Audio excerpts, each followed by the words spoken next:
asiku laisa ndi chimodzi Friday pa 18 April tili pano pa mwamba pa phiri ku Chia View kumene monga takhala tikumvera kuyengeza kunena kuti mpingo wa Seventh Day Adventist mchigawo cha pakati Central Malay Conference okhala ukuchitisa msonkhano wapaderadera umene ukutchedwa unena kuti Chia View Special Camp Meeting. Kuli akuluakulu ndithu osiyanasiyana, azilaliki osiyanasiyana amene akutenga nawo mbali mu msonkhano umenewu. Monga amene mukumvera nyimbo pansipo so uthenga uyamba watha umene amatengera ndi Pastor Charles Tangalimodzi amene ndi mmodzi mwa akuluakulu amene akuyankhula mu msonkhano umenewu, mmodzi mwa abusa amene akuyankhula mu msonkhano umenewu. Mapemphero akadalipo osiyanasiyana, zochitika zikadalipo zosiyanasiyana, ife a V&V Media Solutions Limited tikhali kupasirani zochitika zimenezo tikhali kupasira chithunzithunzi cha mmene zinthu zikuyendera. Ndiye monga mmene muonera nyengo kunjako zikuonekana kuti kukuchita chifunga, komanso nthawi ina kumachita mashawazi, dzuwa likumaoneka, koma zimene zizi ngakhale zikuchitika sizilepheradi kunena kuti anthu ena amabwerera mbuyo kamene kumakhala ndi maganizo ena kuti ndimabwereranji. Koma monga mmene muonere muzithunzi pali anthu ena amene sanafowoke yaya akhala ndithu kuti amvere uthenga pambali pa zochitika za makamaka pambali pa vuto limene lokhuza nyengo. Ndiye tikhali kucheza ndi anthu awiri kapena atatu amene akumvera uthenga umenewu kuti atifotokozere nena kuti iwo chimene chawachitisa ndi chani unena kuti apezeke mu msonkhano umenewu, ndipo akuyembekeza nena kuti msonkhano umenewu ukamatha apeza zinthu zotani. Ine ndi Kenan Savala, tiye ndithu tikhale limodzi pamene tikupasirani zochitika zosiyanasiyana mu msonkhano umenewu.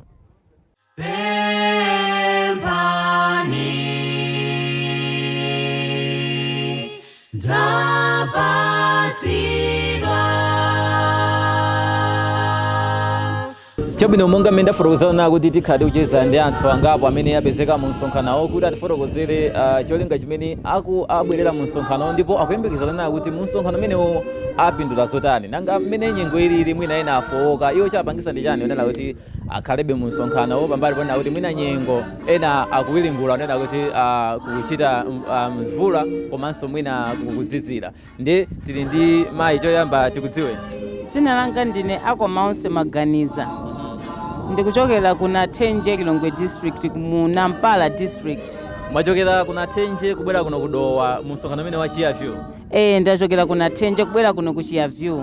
Chabwino mwina choyambira tidziwe kunena kuti chakuchitisa ndi chani kuti mupezeke mu msonkhano umenewu? Cholinga chenicheni chimene ndabwerera mu msonkhano uno ndikufunitsitsa ndipo ndi cholinga changa kuti tsiku lina ndikapezeke nawo mu mzinda wokongolawo.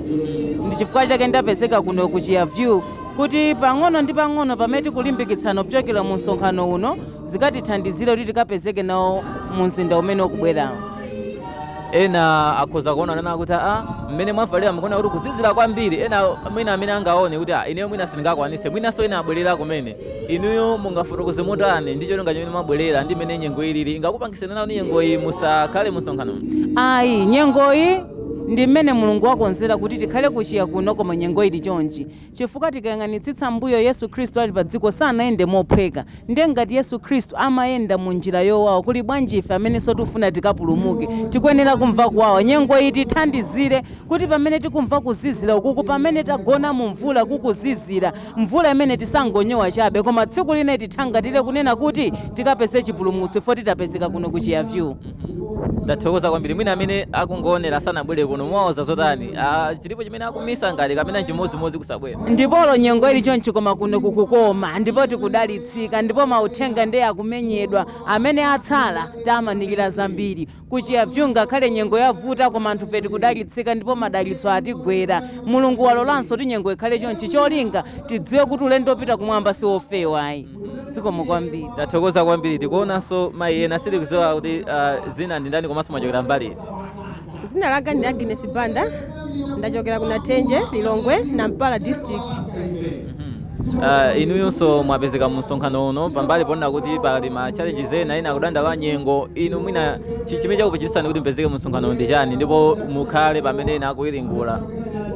Inetu zinandikhuza kwambiri kuti msonkhano umene wa misaso usandiduse, ndikasisimuke nawo kuti mwina uthenga umene utakhala komaliza kwa ineyo ukapezeka nawo mfumu wakumwamba. Ndiye ndinafunisisa kuti msonkhano umene usandiphonye, ndimvere nawo mpaka ndimalize nawo. Mwina uthenga wanu ndotani kwa anthu amene mwina sanabwere mu msonkhano, kapena mwina ena akulingalira kuti apezeke chifukwa popeza nthawi ikadalipo? kwa anthu amene mukulingalira kubwera kuno, fikani kuno, ndiye tikudalisika ndipo ndiye kukubeba, ngakhale nyengo yake ndiovuta koma sili bwino. Kwa anthu amene akhalaso tikungokulimbikisani kuti ulendo wina muzakonzeke, muzakuone kuchiya view kunoko kuli kudalisika kwa basi anthu, ndipo ndiye abwera kuli matchalichi osiyanasiyana, kuli kwimbira anthu kunoko sanaone kuti kunja kuli zotani, koma aliyense akufunisisa kuti siku lina azapezeke nawo kufumu wakumwamba. Timamva pompano uthenga ochokera kwa Pastor Charles Tanga Limodzi. Sindizonena kuti uthenga umenewu inewo mwamva muzotani?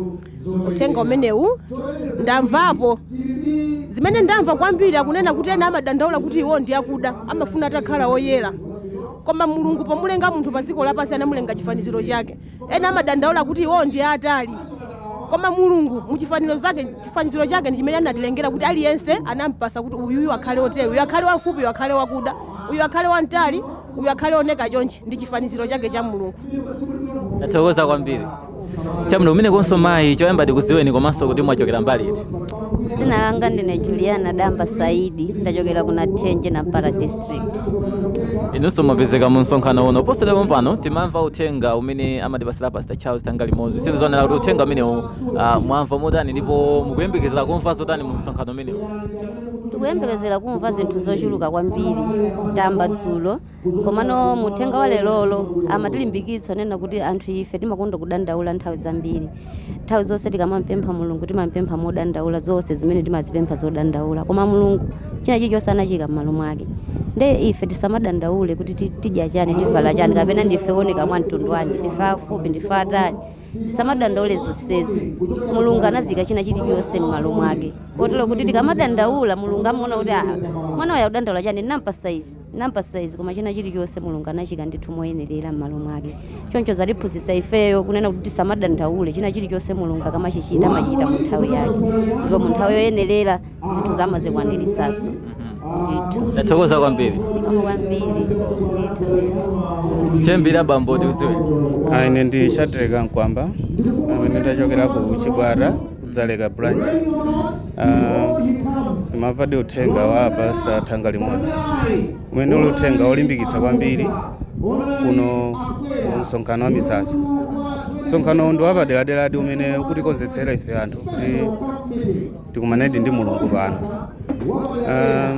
Pastor Tanga Limodzi atilimbikitsa kuti tisakhala anthu omakonda kudandaula.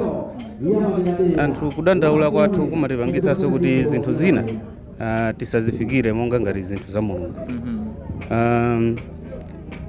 Monga amadandaula ophunzira koma anayiwala zimenenso mbuyo muzachitika. Ifenso timakonda kuyiwala kwambiri zimwe Mulungu atichitira pamoyo wathu, wachitichitira zinthu zambiri. Ena amene tinali nawo anzathu sitili nawo, enanso alephera kubwera malo anowa, koma ife tabwera kuno ndiye talimbikitsika kuti tisadandaule malingananso mwina ndi imene ili nyengoyi ikhale chilimbikitso chathu kuti chipulumutso chathu chili pafupi ndithu. Tathokoza kwambiri. Chamwino tupitira kucheza ndi anthu osiyanasiyana amene apezeka mu msonkhano uno, komanso tachita mwayi kuti tili ndi mmodzi mwa ma guest speakers kapena kuti amene akuyankhula mu msonkhano umene amene ndi Pastor Charles Tanga Limodzi. Monga amene mafotokozera muja amene timapanga introduce program yathu anali ndithu akulalikira pano pamaliza tifuna timve kuti pokhala mmodzi mwa oyankhula mu msonkhano umenewu akuyembekeza nena kuti msonkhano umenewu ukhala opindulira motani kwa anthu amene akumvera uthenga komanso kwa iwo monga mmodzi mwa anthu amene akuyankhula. Ndiye ndinawo pano tiyankhule nawo. Muli bwanji? Tili bwino kaino. Tili bwinonso. Zikomo kwambiri.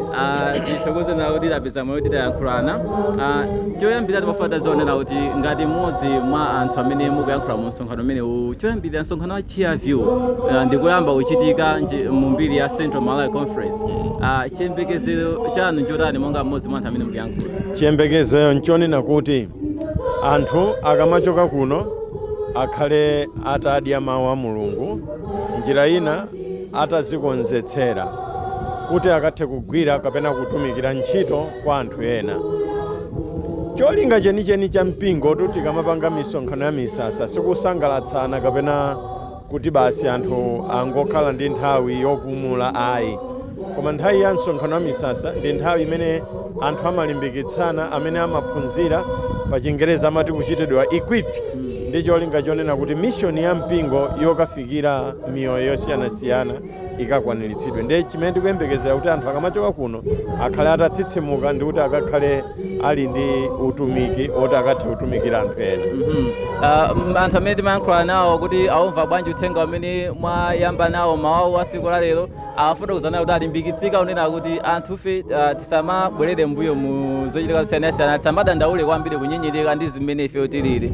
Sizonena kuti polumikiza ndi mmene nyengo ilili pa nkhani imene umadandaula anthu mwalimbikisa motani kuti nyengo chabwino ngakhale sikuoneka bwino kunja kudetsa nkhaonera kuti tikhala motani, anthu alimbikise motani ndi msonkhano umenewo. Ndi funso limene mundifunsalo ndiloseketsa chifukwa chonena kuti mpingo ndi wa Mulungu, nyengo ndi ya Mulungu, mvula ya Mulungu. Ndiye tikamati mvula ikulakwitsa kapena nyengo ikulakwitsa timatene nyengo ya Mulungu ikulakwitsa anthu a Mulungu sizimveka, kapena kuti mvula ya Mulungu ikuthamangitsa anthu a Mulungu ayi. Mulungu amachita zilizonse mwadongosolo. Ndi nyengo imene Mulungu wayikonza kuti tikhale. Zikanatheka kuti tabwera kuno nkupeza kuti kuli dzuwa lambiri, komano tiye tichite na accept kuti Mulungu amachita zonse mu nthawi yake. Andi iyi ndi nyengo imene sitineneka kwa ine kuidandaula, koma ndi nyengo imene Mulungu watipasa. Ndikona mulalikuja ndimanena kunena kuti Mulungu amachita zinthu pa nthawi yake.